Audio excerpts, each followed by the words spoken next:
আসসালামু আলাইকুম ওয়া রাহমাতুল্লাহি ওয়া বারাকাতুহু। প্রিয় ভিউয়ার্স, আশা করি সবাই ভালো আছেন। মাহে রমজানে সবাইকে আন্তরিক শুভেচ্ছা ও অভিনন্দন জানিয়ে আজকের পর্ব শুরু করছি। আজকের পর্বের যে ভিডিও, সে ভিডিওর মূল বিষয় হচ্ছে জমি আপনার থাকবে, কিন্তু বিডিএর জরিপ আপনার নামে হবে না।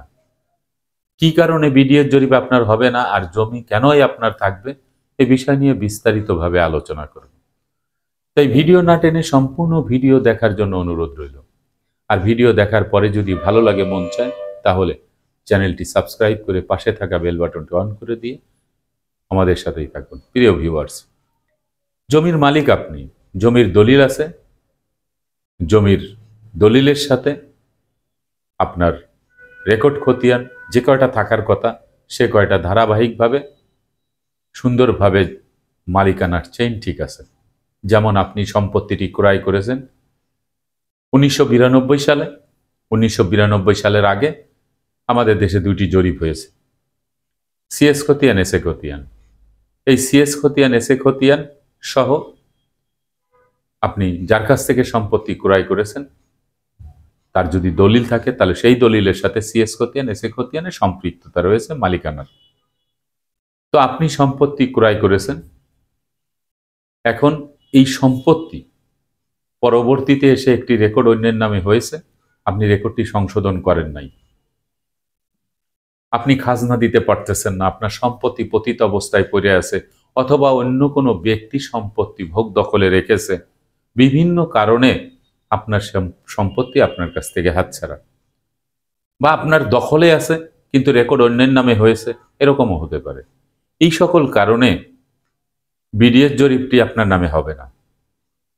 বিডিএস জরিপ আপনার নামে হতে হলে প্রত্যেকটি ডকুমেন্টস, মালিকানার যে ইতিহাস সঠিকভাবে রেখে একটি সেট তৈরি করে রাখতে হবে, হাল নাগাদ খাজনা পরিশোধ করে রাখতে হবে এবং নামজারি থাকতে হবে।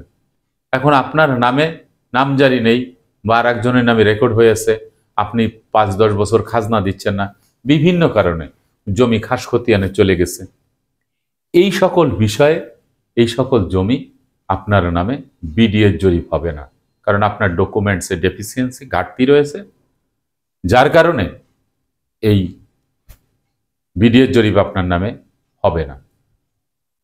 জমি ঠিক থাকবে এই জন্যই বললাম, কারণ জমির মূল দলিল আপনার আছে। আপনি যার কাছ থেকে ক্রয় করেছেন তার নামে সিএস খতিয়ান, এসএ খতিয়ান আছে, অথবা তার দলিল আছে, সেই দলিলের সাথে প্রত্যেকটি খতিয়ানের ধারাবাহিকতা এবং মালিকানার চেইন ঠিক আছে। আপনার নেগলিজেন্সির কারণে আপনি নামজারি করেন নাই বা একটি খতিয়ান অন্যের নামে হয়েছে, তার নামে, তার মানে এইটা না যে জমির মালিক সে হয়ে গেছে। আবার বিডিএস জরিপ আপনার নামে হবে না, হয় সরকারের খাস খতিয়ানে থাকলে সরকারের নামে হবে, না হলে যিনি দখলে আছেন তার নামে হবে। যে কোনোভাবেই যার নামেই হোক, আপনার নামে না হলেও এই জমির মালিকানা আপনার হারাবে না। আপনি এই সম্পত্তির মালিকানা পাবেন, আপনার বিজ্ঞ আদালতে মকদ্দমা করতে হবে। যেই সমস্যার কারণে আপনার বিডিএস জরিপে নাম অন্তর্ভুক্ত হয় নাই, সেই সমস্যা সমাধানের জন্য আপনাকে সংশ্লিষ্ট বিভাগে যেতে হবে, ভূমি সংক্রান্ত বিষয় যারা কাজ করে সেই সংশ্লিষ্ট বিভাগে, অথবা আপনাকে বিজ্ঞ আদালতে মকদ্দমা দিয়ে আপনার সে মকদ্দমার জাজমেন্ট এনে, আপনার নামজারি না থাকলে এসিল্যান্ড অফিস থেকে নামজারি করে নেবেন, সব কমপ্লিট করে, দখল না থাকলে দখল পুনরুদ্ধার করে নেবেন।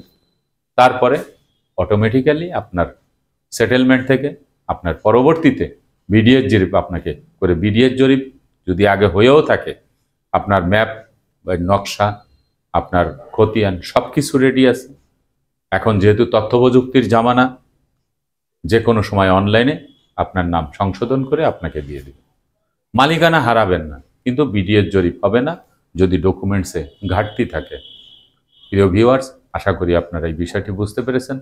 আজকের মতো ভিডিও এখানে শেষ করব, আগামীতে দেখা হবে অন্য কোনো ভিডিও নিয়ে। সে পর্যন্ত সবাই ভালো থাকবেন, সুস্থ থাকবেন, আর আমার জন্য দোয়া করবেন। আল্লাহ হাফেজ।